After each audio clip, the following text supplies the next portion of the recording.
Keras provide this one. It provides several different adaptive learning rate function. Okay. First, time-based decay. Well, actually, if I'm correct, piecewise constant delay decay. Okay. Okay, it can check it. You need to specify the steps. For example, 100, 200, and 300. Okay, and then the learning rate 0.1, 0.1, and 0.001, which means in the very first 100 epochs, the learning rate will be 0.1. And between 100 and 200, it will drop to 0.1. And after that, it will drop the learning rate to 0.01. Okay, it's so-called the time-based decay. I would recommend that if you have no idea at all, just go try this. Okay, you can set up the very. If, for example, you want to run it for 1,000 epochs. So at the very first 500, you can use a little bit larger learning rate, okay, to make it go faster. But after the second half of the iterations, use a very small, learning rate. Okay, that will be and observe the output. Okay, I just keep saying you need to print out the loss as a function over the epochs, okay, and see what would happen. Okay, what would happen? It's a very practical. Okay, so called piecewise constant decay. Okay, Keras also provide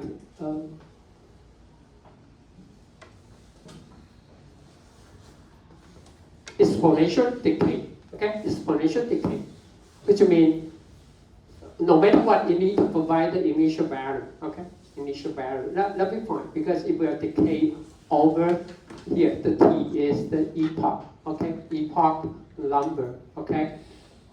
Keras also provide cosine decay. Okay, it also provide the cosine decay for that. Okay, so that's something you can take.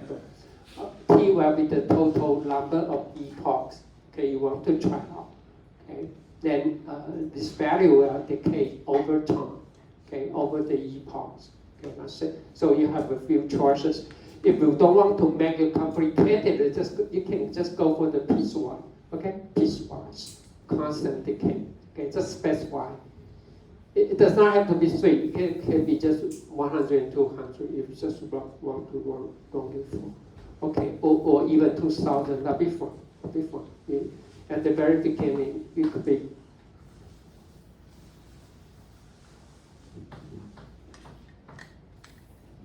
So at the very first 100 epoch, you can take it just a walk-up period. Okay, just walk-up period, and after that, then so you can trade off between the training time and the training accuracy. That's it. Okay, so you can make things easy for that.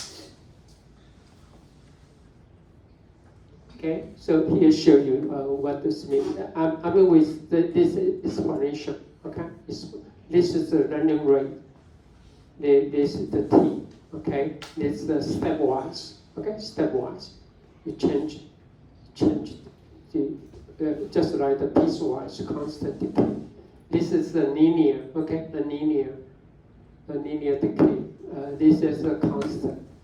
Okay, so you can just select the one you want for your model training. Okay. Loss function, as I mentioned, for regression or for autoencoder, which will be the topic next week. We simply based on the mean square error. Okay. This is the ground truth. Okay, when I say ground truth, that's something you expected. Okay, and white hat is something learned from the model, or you estimate. Okay, you just try to find regression. Typically, you use the mean square error. For classification, then you can go for the cross entropy. Okay, again, Y is the ground truth. Okay, and white hat, especially when you use softmax. You can use softmax as the output. Because the softmax is the probability, right? It's the probability. So you can, then the ground truth could be either 0 or 1. Then you can calculate the cross entropy, okay? Especially for classification purpose. Okay. This further give you the expression if you want. If we have more than 2 classes, okay, to identify. So YJ could mean the sample level of sample I that with class J. Anyway, YIJ can be only 0 or 1. Okay, that's it. And PIJ is estimated probability from softmax. Okay, from softmax. That's it. Okay, then you can apply cross entropy as your loss function, especially for classification task. Okay, we already mentioned this, but if you are interested to know more, just go through the example here. Okay, we can show you every single detail and show you how the backpropagation with chain rule can work for you. Okay. Okay, so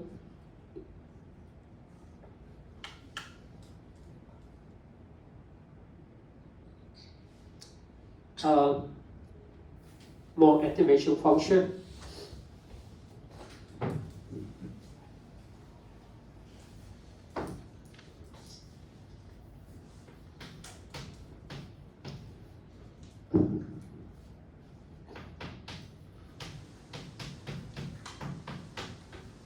We simply just maintain if this is X and this is the residual output, okay? This is residual output. Then decision function. I mean, the activation function is like this, right? Okay, so that's it. If X is positive, then it will return the same X value. If X is negative, then it will return 0, okay? It solved the problem, okay, of gradient vanish, because the gradient is nothing but 1, and it will work, okay, it works. It solved a lot of problems, but later on, people comes not satisfied with why, when X is negative, why it returns 0, right? So some people starting to say something, then you put, then alpha, you can adjust. Alpha could be a very small value. This so-called leaked red loop. It leaked the value with negative, okay, X. Leaked red loop, okay, they use a lot. YOLO 4 use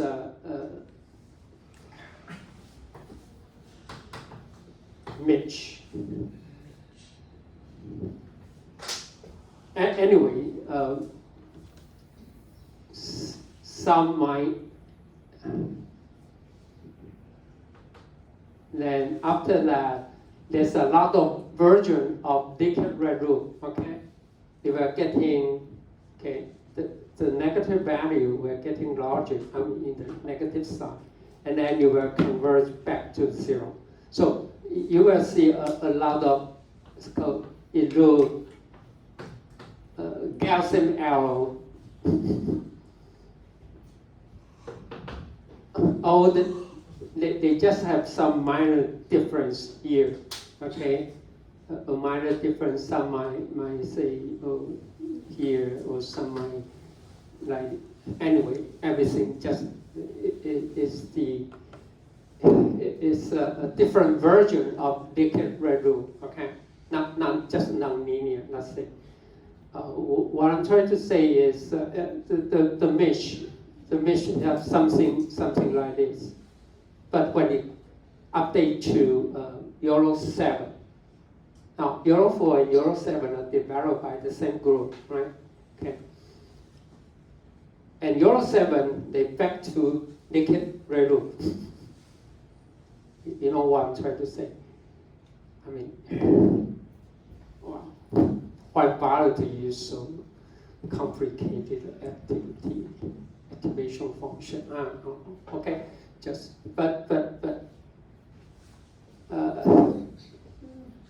but nowadays a lot of use Gaussian arrow.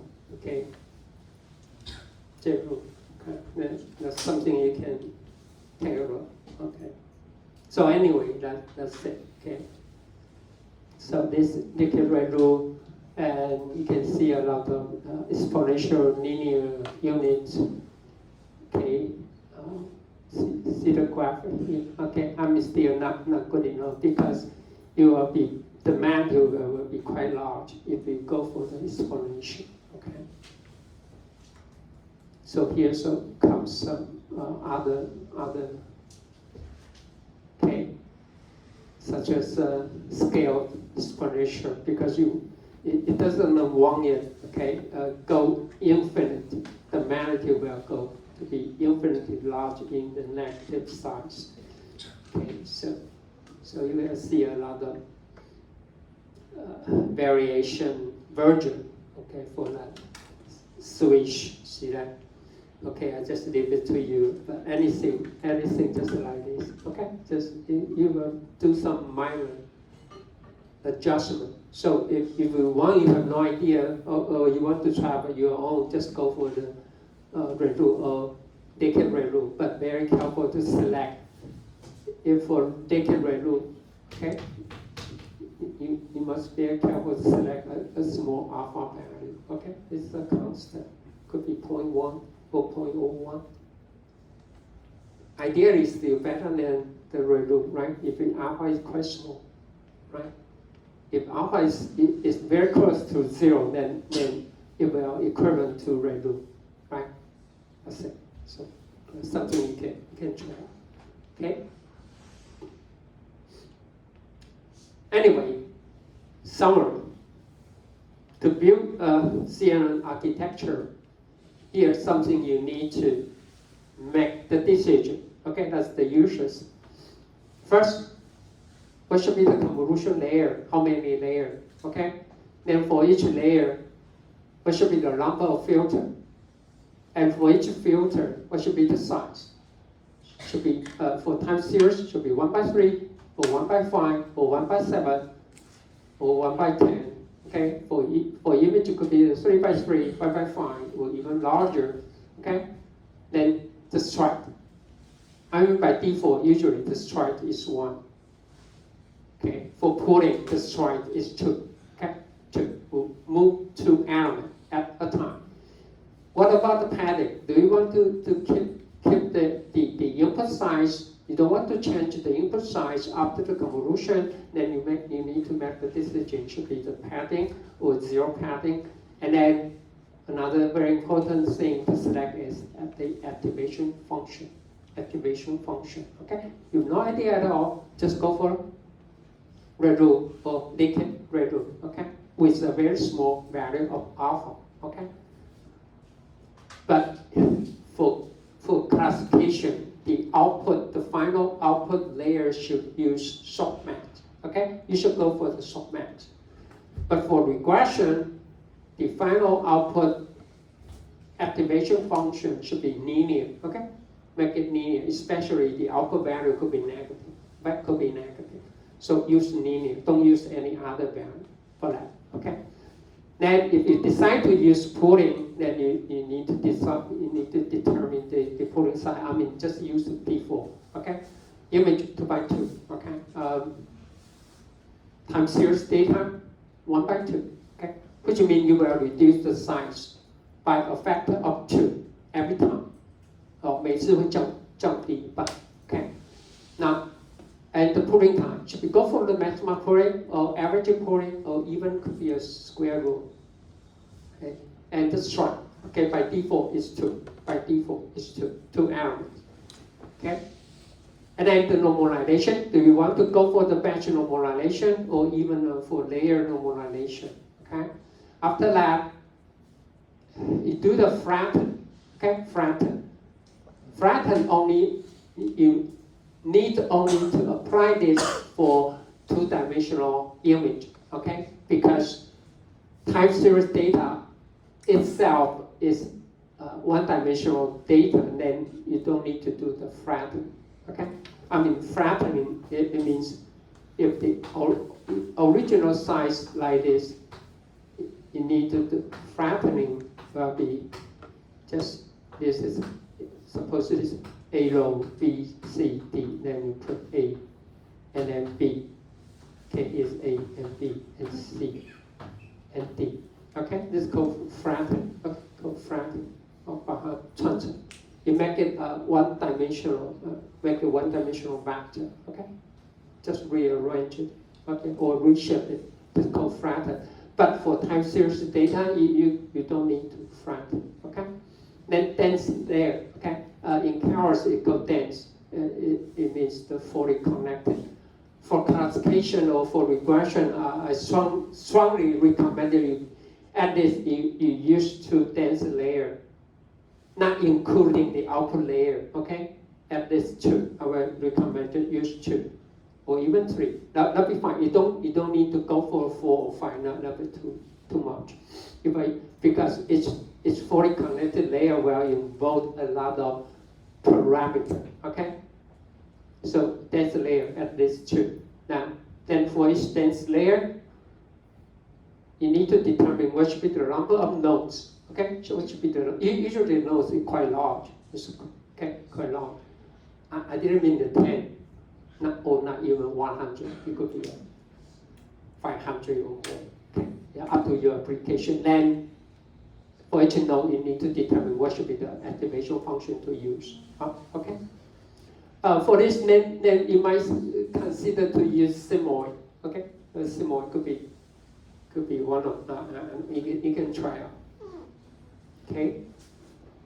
And then make your decision. You want to use the drop-off layer or not? As I recommended, usually the drop-off layer only apply to the dense layer or fully connected layer. Usually we don't go for the convolution layer. Okay? And then you need to provide what should be the probability. Okay, 0.5 or less than 0.5 is up to you. Okay.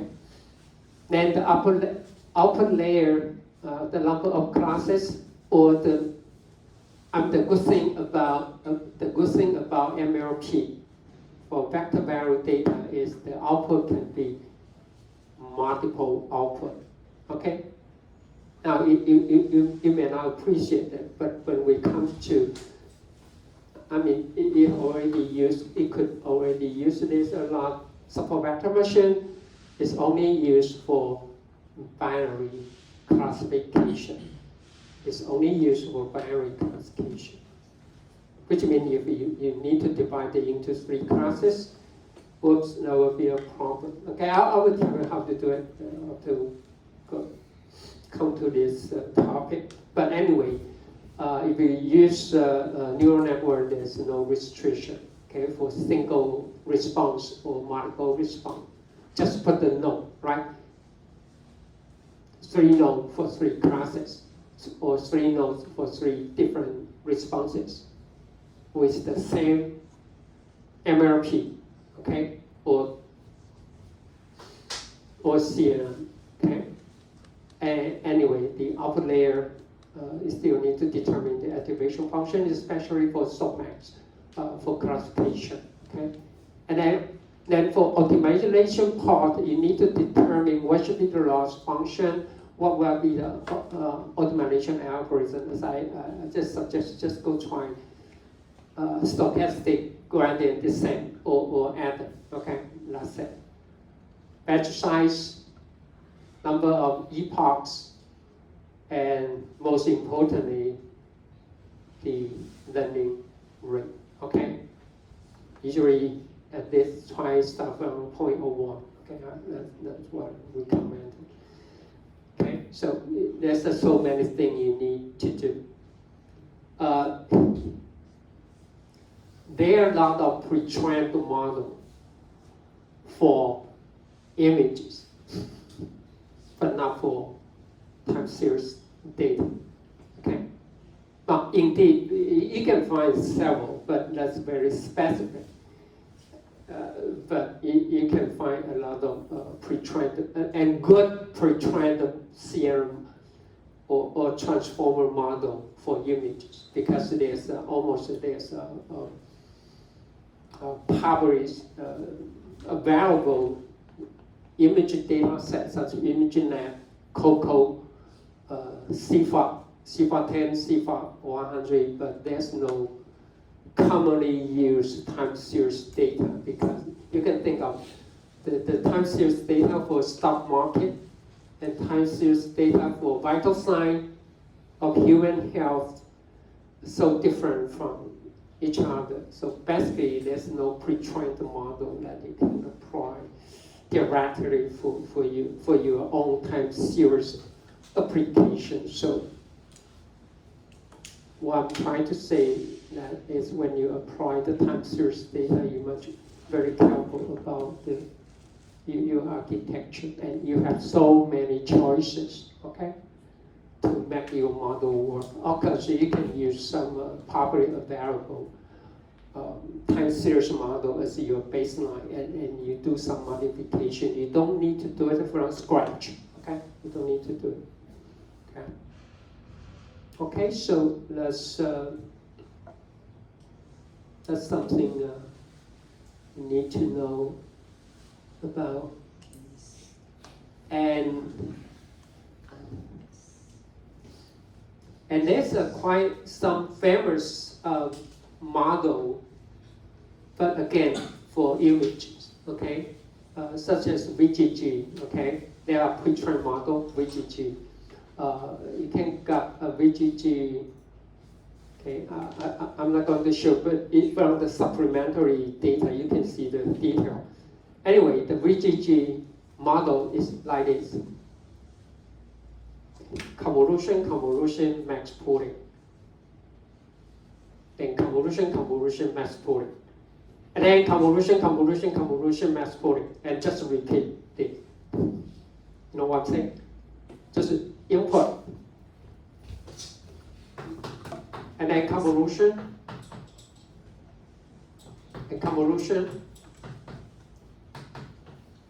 and pooling. Then you repeat this code A, just repeat A. And then you do the convolution, and convolution. Okay, convolution, and then pooling. And then you repeat this pattern several times. Yeah, that's so if you have no good idea, just go for this. Okay, convolution, mass pooling, convolution, mass pooling. Okay,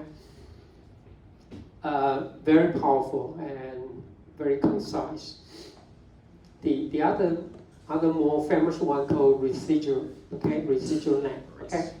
It can go deep up to 150 something layers, okay, very deep, okay, called residual net.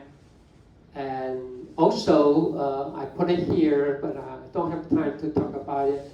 Efficient net, okay, you can look for the efficient net. Efficient net, it considers there are different versions of efficient net. It will consider I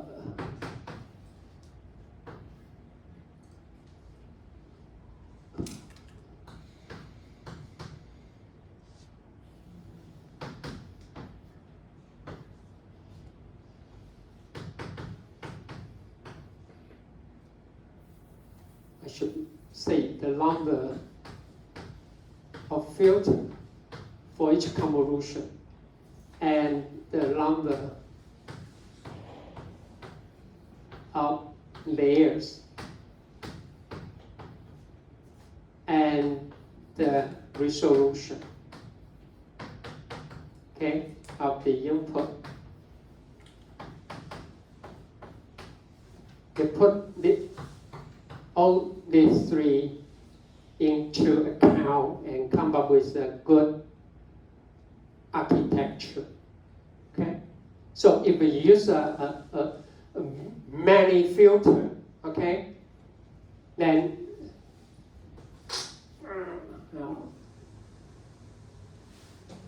if you use the many filters, then here's the input, okay, then here's output. So this is wild, okay?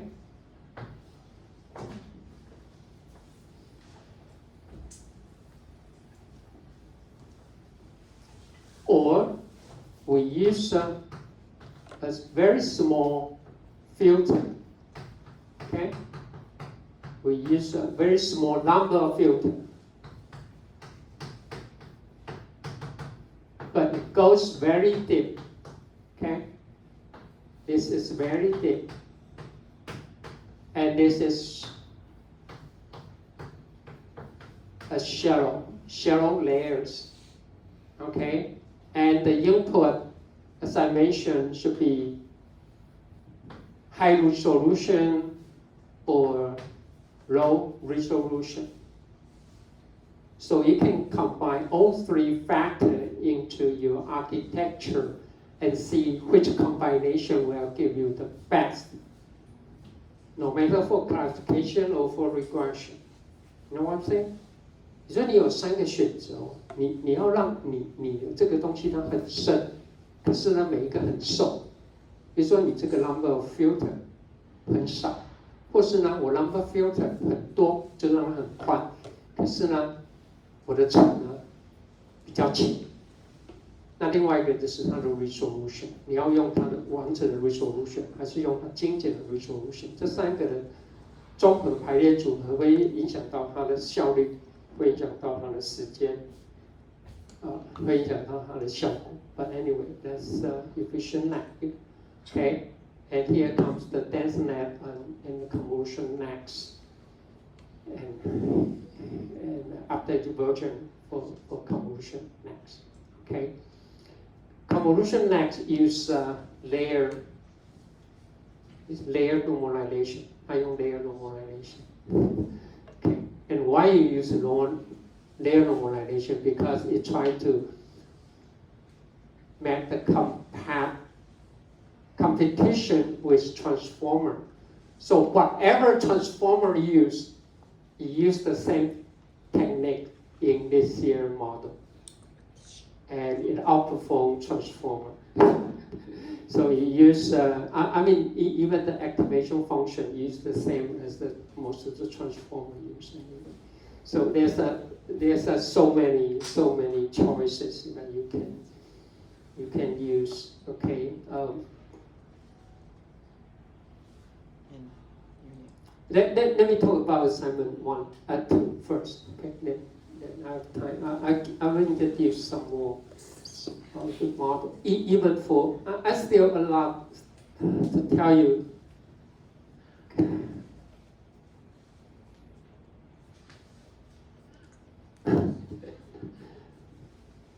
Just answer your question. Here, there's a sample. We have a batch of 3 samples. Okay, 1, 2, 3. Okay, we have 3 samples. But each sample have 4 features. Okay, so here, this is so-called batch normalization.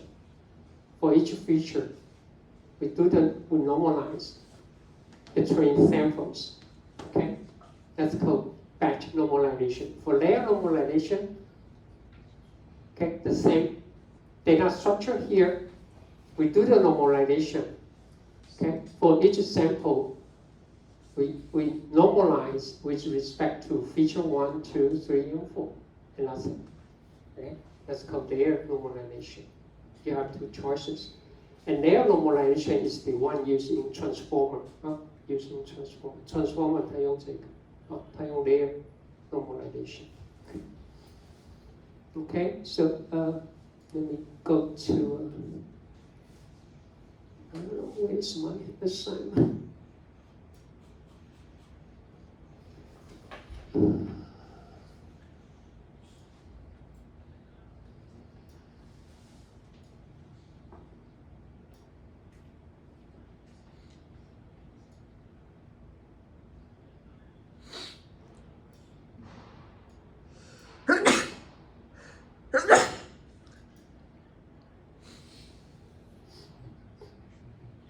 This is supposed simple, okay? I think. Just give you the chance to practice with MLP and CN. Again, you might get tired with this data set, but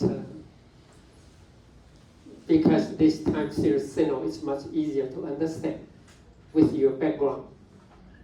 And it's easy to visualize the effect, okay? That's why I keep using, the same data set, okay?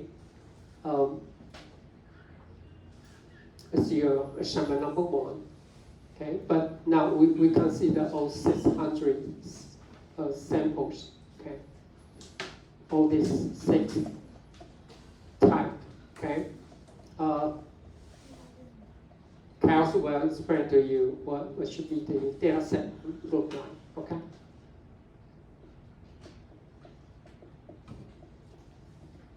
So the first question is about the MLP, okay? Now, it takes each sample, that the length, right, is 60 as the feature vector. It simply show you for each sample, time series sample as a feature vector, okay? That contains 60 elements. It is not right, but you can see what's going on here, okay? Then train an MLP, okay, with one single node, okay? Or MLP with one part encoding, okay? Single node, this is the level number 1, which means you put one for normal, 2 for cyclic, 3 for increasing trend, and so on. Or use one part encoding, okay? 1, 0, 0, 0 for normal, 0, 1, 0, 0, 0 for cyclic, okay? And method comparison, okay? That's the first requirement. Then you evaluate and compare the performance of A and B, okay? Basically, A and B are the same, but the output, okay? The output node. Output node could be just single node or multiple or 6 node, right? You will have a 6 node for 6 classes. Okay. Then the second part is about the CNN. Okay. Now I want you to design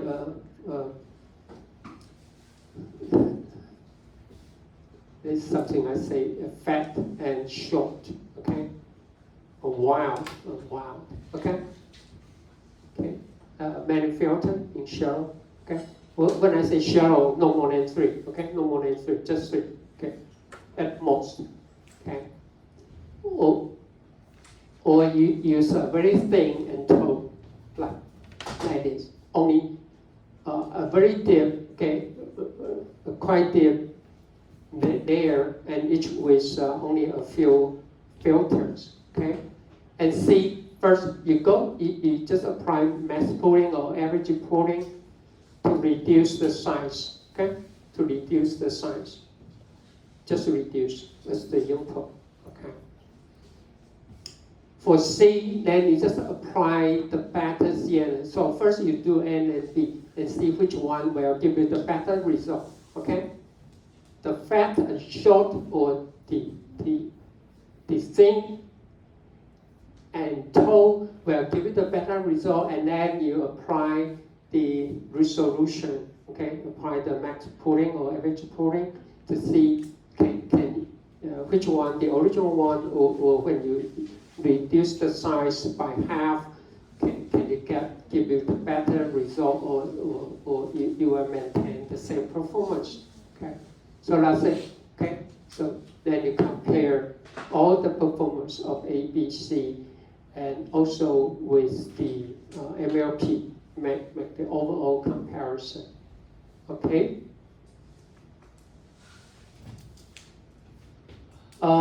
Before you train the CN or MLP, you might go for the normalization process first. You can normalize each individual time series sample with z-score or minimax scaling, okay? And see what will happen, okay? You can either try, okay? Or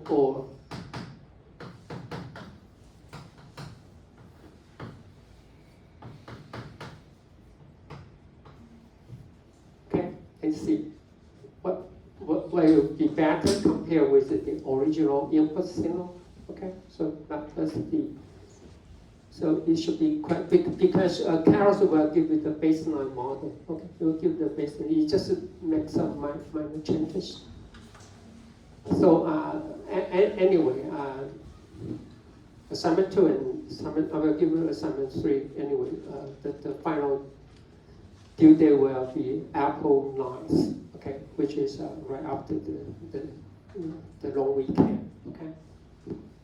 Okay, and you are encouraged to use ChatGPT or Gemini to ask the question or even ask it to write the code for you. That'll be fine with me, but you need let me know which part is based on ChatGPT or Gemini, okay? So you are encouraged to use, okay? So that's it. That's about assignment number 2. So Carlos, I'm sorry for. Okay. So next week I will finish the autoencoder part, and then we will go back to the traditional machine learning. Okay. Oh, okay. Okay.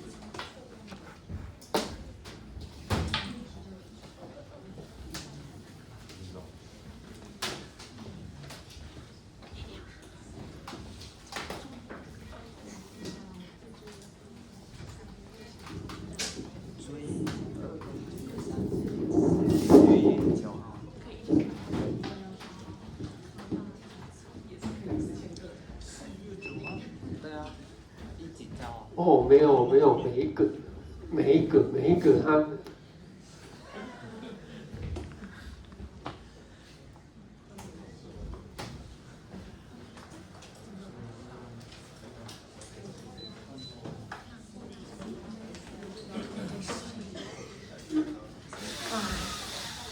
刚做完第一个而已，好累啊。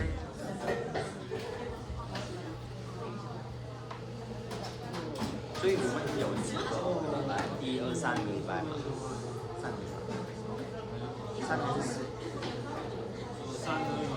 对啊。3个礼拜2个作业，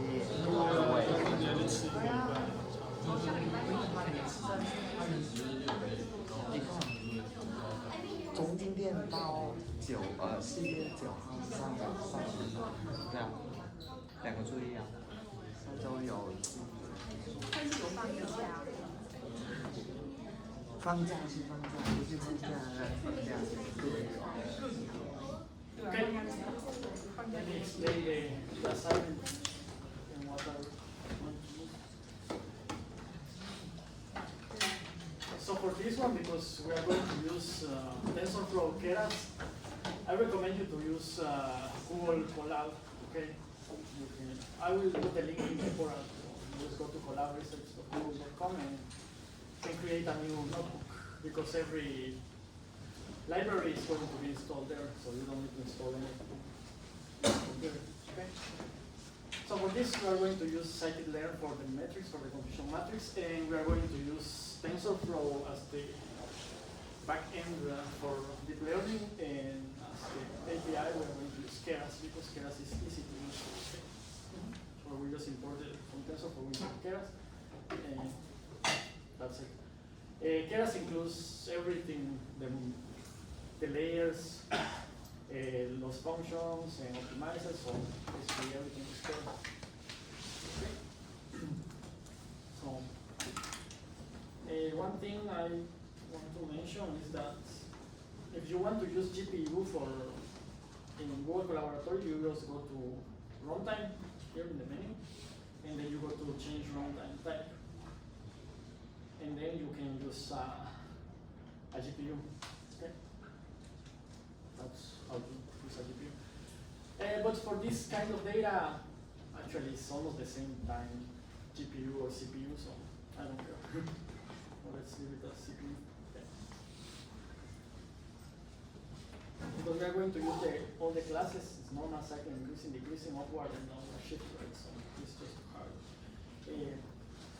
How to import data here from the computer? I already have it here. There is in the menu here, files. You can open it, then you can just drag and drop the file there. Read the warning, okay? Because the files are going to be deleted once the runtime is over. So you need to upload them again. So it's okay. And then you can access all the data all the files you can put here in this folder. You can access them directly. Just call them by the name like this. Right. And we load the data as the same as we learned in the previous assignment. So numpy.load.txt. That's it. Because we already upload the data, right? So that's how you upload. I think it's the easiest way. You can also access your Google Drive, but it's a little bit more painful. If it's small, just drag and drop it here, and then you can access directly. Okay. So then we need to separate the training and test data. I already did it for you. I just basically got the first 60 of each class as training and the last 40 as test. So that's what this does. That's it. And the labels are already done here. Okay. So there are 6 classes, so the labels go from 0 to 5, right? Because we have 0-based index. Okay. Now how to create a model. Okay, this is extremely easy. The most basic deep learning model in Keras is called sequential. That means we can stack blocks together, one followed by another one, and so we create a container basically. Here with Keras.sequential, we create a container, empty container, and then we just add blocks by using model.add. For example, this is a dense layer, this is a linear layer with 128 neurons. And because this is the first block, call it block, okay, or first layer, we need to specify the input shape. Why 60? Because remember it's 60, the length of the signal is 60. And we can specify an activation, in this case for you, that's how you, so basically the first argument is the number of neurons, and this one is only for the first layer, and the other is the activation. Okay. And you can add as many as you want, just keep adding things, model.add, model.add, model.add, that's it. That's how you create a deep learning model, a simple one, right? And you can see the layers and the parameters by calling model.summary.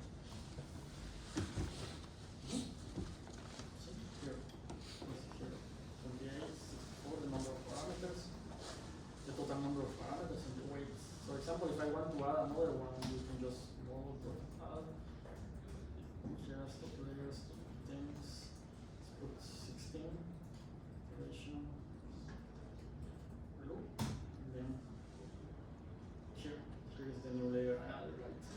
And that's how you create a basic model in Keras. Okay, so because this is the first part of the assignment, asks you to use a single number as an output, right? So the last layer has only one node as output, right? That's it. That's how you create a model. Now you have to compile it. Keras is called compile, where you specify the optimizer you're going to use with the learning rate and the loss function. recommended use ADAM for the most used, the most common one, the easiest to converge. Learning rate, this is fine, and the loss is mean square error in this case because the output is only one, right? And that's how you define your optimizer in your loss function. And how to train it, you call model.fit, specify the input as x, the expected output as y, the batch size, and the number of epochs. By default, the data is shuffled, so you don't need to specify it. If you don't want shuffled data, just shuffle. So shuffle equals false, but that's a no in training, so leave it at that. Okay. So that's basically it. And it will give you back a dictionary with what you put in the compiler. In this case, we only have a loss node, we don't have some metrics, so we'll give it a loss. And then we train it. And I'm going to run this. This runs extremely fast, like less than 1 minute full. It's almost done. Spector data, so it's done. Okay, that's 200 epochs.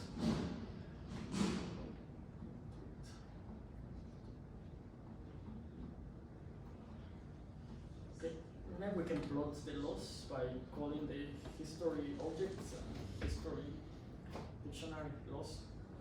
And you can see here the loss over the 200 epochs, that's it. And how to predict, you use small.predict, okay? And just one single argument, the data. Okay. Finally, the confusion matrix, because this you need to change it yourself, because you will see this code. If we were to print the output of this model, this prints everything. You will see numbers like this, right? 2.35, 4.67, and we only have classes, right? We only have 0, 1, 2, 3, 4, and 5. How do you think you are going to classify these numbers into a class? I don't know. It's up to you. Just careful with this, right? You cannot just give these numbers. Okay? So that's something I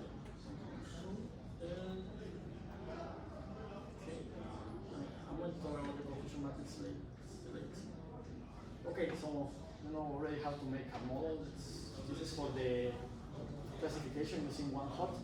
You need to convert the integer labels to categorical by using the utilities from Keras. Keras utilities to categorical. You input the labels, the integer labels from 0 to 5, and you input the number of classes, and it will automatically give you the one hot encoding.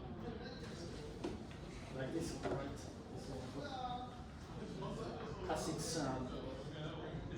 Each one of the labels has 6 items with zeros where it doesn't correspond to the class. Only one.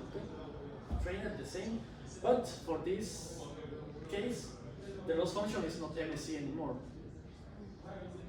because this is a classification problem. So we use categorical cross entropy. So for this one, we use categorical cross entropy as the loss function. And from logits equals true, which means, as you can see here in the last layer, there is no activation, right? It's only 6 nodes.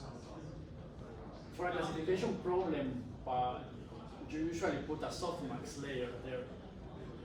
But I do not really recommend putting a softmax layer because mathematically it's not stable. It's by experience. So that's why we put from logits. Logits means raw numbers that are not probability. Can be converted to probability by using softmax, right? That's the idea of softmax, to convert numbers to probability. So that's why we use from logits equals to true. If you have a softmax layer in the outputs, you will set this to false. start. So let's train it fast because this is also fast.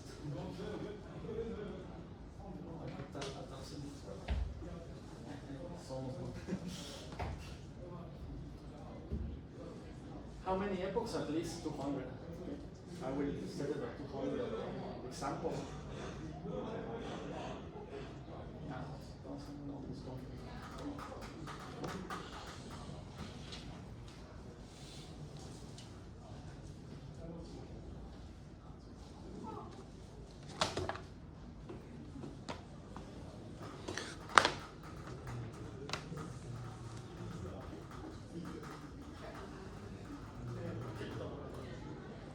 Okay, so how to predict the same as the previous one, but remember that each one of the samples is going to give you six numbers, right? And not probabilities. So what do? We use TensorFlow.neural network.softmax to convert those numbers to probabilities. Okay, and -1 because it's over the last dimension, right? And then we can convert it to NumPy, and then we can get the index of the highest probability, right? That's what we are doing here. We have logits here, those raw numbers, then we convert to probability, and then we pick the item with the highest probability. That's it, and you have your.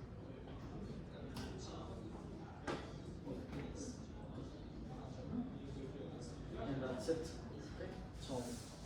Basically, that's what it does. This argument max means the index of the item with the highest value in the array. And now the confusion matrix, how to plot the confusion matrix. You can use confusion matrix display from scikit-learn. And we put the labels and it will give something like this. It doesn't look good. It's better than this screenshot. Okay, finally, CNN. Same, we start with the Keras sequential and then we keep adding things. Because this is a time series, right? So we use com1d, not 2d, because this is not an image. And the argument is the number of filters, how many feature maps you want in the output, the kernel size, 3, 7, 5, I don't know. Strides, the step from the convolution, padding. There are two options of padding. Valid means no padding. Insane. Insane means padding. And finally, the input shape. Why is the input shape here not only 60 but 61? 60 represents the length of the and 1 is the number of features you have in time series. In this case, it's only 1, right? So we need to add another dimension to our data because remember our data only has 60. And the creation, same. The max pool is called max pool 1D, and this is the size of the kernel, 2 by 2, because we wanted to reduce it by half. And you can use this model as it is. It doesn't matter. Okay. Once we finish with the convolutional feature extraction, then we flatten the output by using flatten. That's it. Then we add some dense layers. You can add whatever you want here, and that's it. Same as previous. You can see here the shape. Remember that previously it was 60, right? The input was 60 and 1. And the number of filters I selected was 8. And the padding is valid. That means we are going to remove one value from the beginning and one from the end, right? Once you do convolution, that's why we get 58. And the next one, 56. Then we halve that data, 28, and so on and so on, right? As you can see here. How to train it? Okay, remember that we need to add another dimension to the data, right? Because it's 61 now, so we just can choose this here. All the previous dimensions and add another one, right? And we train it the same as previous. categorical cross entropy, one hot because it's classification, and that's it. And shouldn't take that long. You can modify this, and that's it. And then you can do condition matrix. Questions? We can open for use TensorFlow or PyTorch. It depends on us, right? Or just TensorFlow. And use whatever you want, but for people that don't work on this, I recommend Keras because it's easier. I will try for PyTorch. Just go ahead. I prefer PyTorch personally. I dislike this. But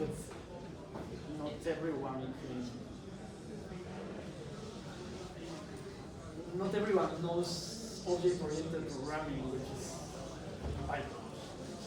Okay. Yeah, I will try with PyTorch. Yeah.